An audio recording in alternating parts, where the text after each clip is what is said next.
Mr. President, dear friends, the European Union has a great past, and that's why it also has a great future. I will talk about its benefits and about two subjects close to my heart: the future of Europe and the future in Europe for the next 10 years to come.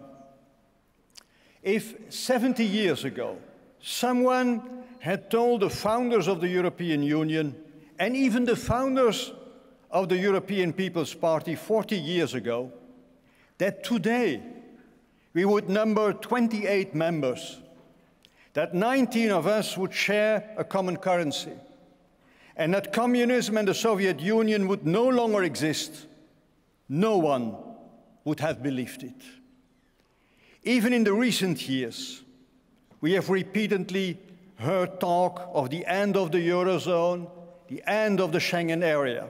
Of course, not all the problems have been resolved. But even in the midst of the refugee crisis, we have found a common response. The professional pessimists have been wrong. Europe is tough. And today, we should appreciate the benefits of this great project of peace that is the European Union. We are surrounded by wars in the East and in the South. There are hundreds of thousands of deaths and millions of refugees, as was true for us previously. First in 1940, as was the case for my mother and my grandmother fleeing to France. And then in 1945, when millions from Central, East, and Southeast Europe rejoined the new Germany. Peace was an exception in our history. It is now the rule. But without peace in our neighborhood, peace in the Union cannot be guaranteed. We must realize that our neighbors' problems are our problems. We didn't realize this, not even in the recent past. We will have to think big. This is in our interest. We must become a true regional player, a conditio sine qua non for being a global player. Ladies and gentlemen, leaving the Union would be the biggest historic mistake and the height of self-withdrawal. There can be no nostalgia, for the past is gone and gone forever. This is in the interest of no one. The Union will not implode, on the contrary. But that which does not advance recedes. We need a Europe of the necessary, one that considers all the inevitable consequences of our choices beforehand. We need a banking union, a fiscal union, an economic union, as a consequence of the option for the euro. We need a union of common polities, one which ultimately gives substance to this notion of political union. And this is much more than a play on words. All of this implies more responsibility for member states to ensure the convergence of employment, competitiveness, and of economic growth. And we also need more solidarity. The two must go hand in hand. The Union is more than the sum of its member states. Economic and monetary union requires a European systemic approach, and the deepening of the EMU will be a big task in the 10 years to come. We have to overcome the secular stagnation of our economies. We can only do so by promoting everywhere public and private investments. It is a problem not restricted to Europe. Investments stimulate demand and strengthen supply. And the next European budgets have to be focused on this goal, as the current one and the Juncker plan have been. More economic growth also means a less fragmented single market. We need an energy union, a digital union, a common research area, common initiatives in the military industry, a climate strategy for all. Much has already been planned since 2011. And alongside this European dimension, member states have to continue their national reform efforts, not only to strengthen our competitiveness in the third industrial revolution, but also to tackle the justice deficit. Jobs alone are not enough anymore to counter the deep societal malaise in all advanced economies. A Schengen area also requires, just as for the Eurozone, a specifically European approach, which is more than the sum of its 28 borders. We need specifically European instruments to protect our external borders, and we need greater convergence with regard to asylum and migration policy. Above all, we must ensure that our police and intelligence services work together in order to combat barbarous terrorism. We must have greater military cooperation in order to become a true regional and a true global player when it comes to war and peace. Take, for example, our position in Geneva regarding the negotiation on Syria. We can no longer stand out by our absence. This is not about working towards a European superstate, a ridiculous reproach if one is aware that the European budget is only at the level of 1% of the European GDP. It is not about having a European army, but there is no political power without a form of military power. A Europe of the necessary may not be exciting, but it is needed. Europe moves forward by conviction, by enthusiasm, and by necessity. And this message is not limited to the 28 members. Others also want to have closer cooperation with us and want to come close to our values. Despite everything, the Union is still attractive.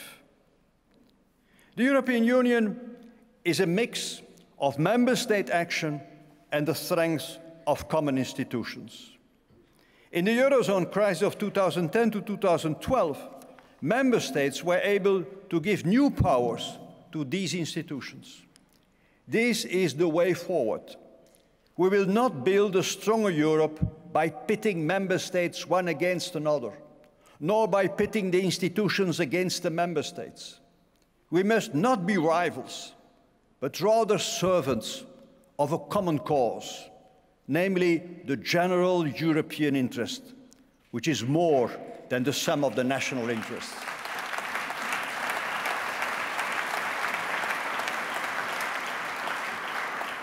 We must strengthen European political democracy and its legitimacy in its national dimension and in its specifically European dimension.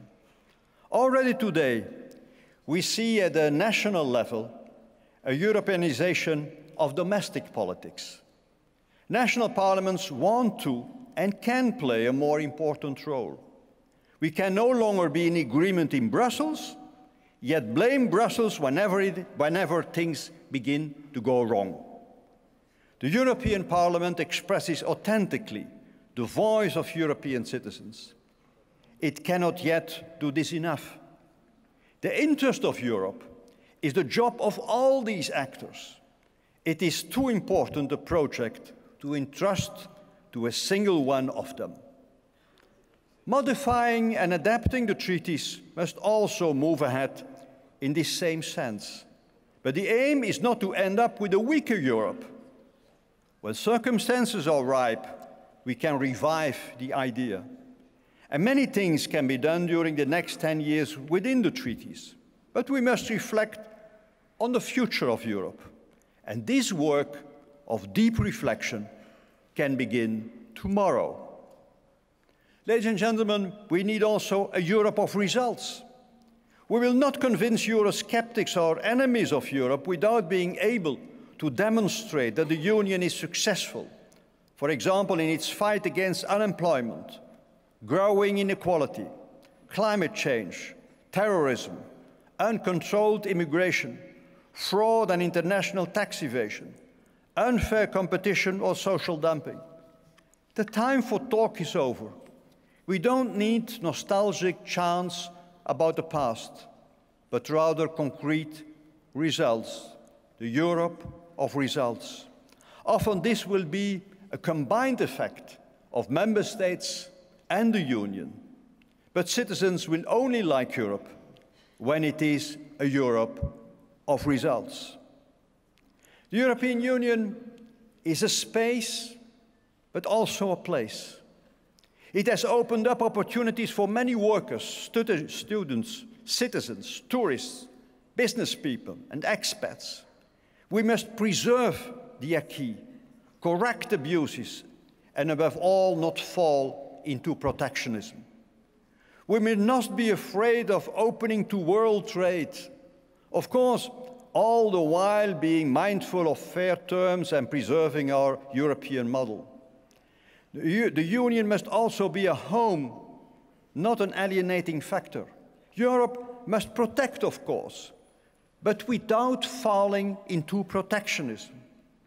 Europeans who are afraid of unemployment, of insecure jobs, of mass migration, and of terrorism will never love the Union.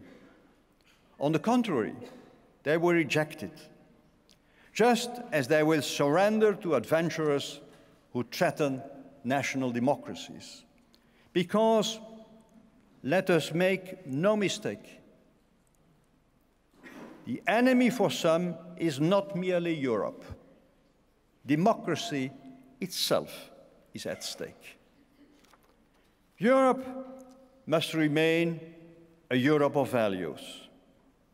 And public life requires a balance between ethical idealism and political realism. Personalism is what makes the EPP different from other political movements.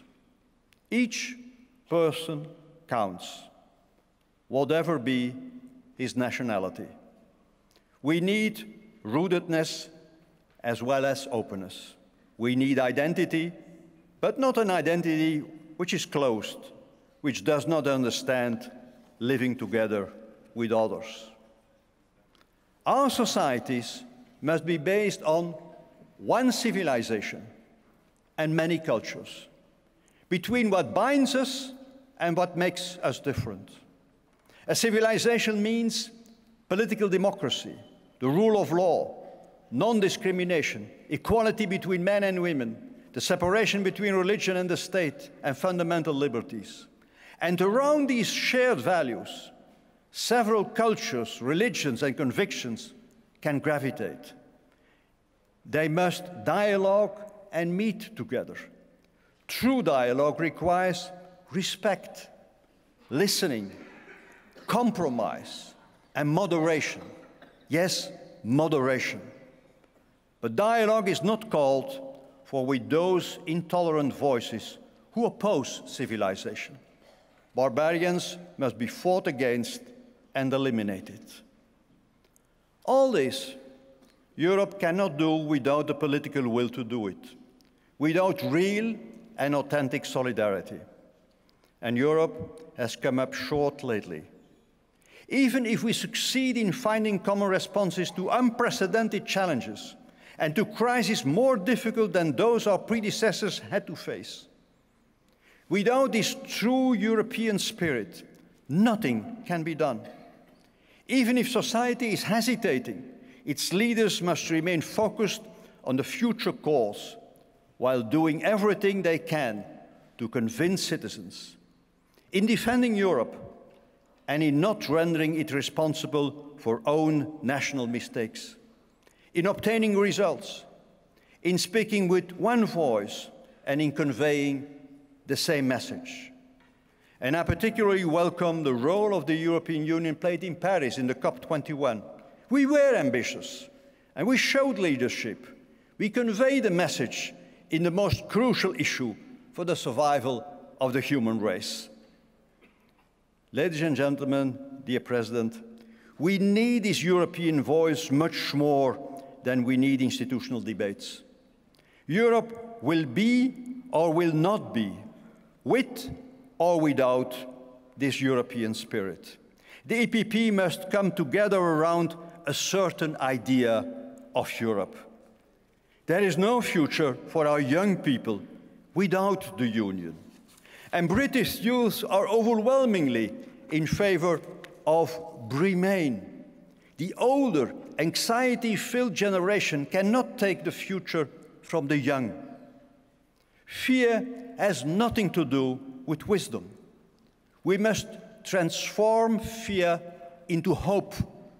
And creating hope is our duty. It does not fall from the sky. It is the work of our hands, the work of each day. One is able to hope. Thank you so very much.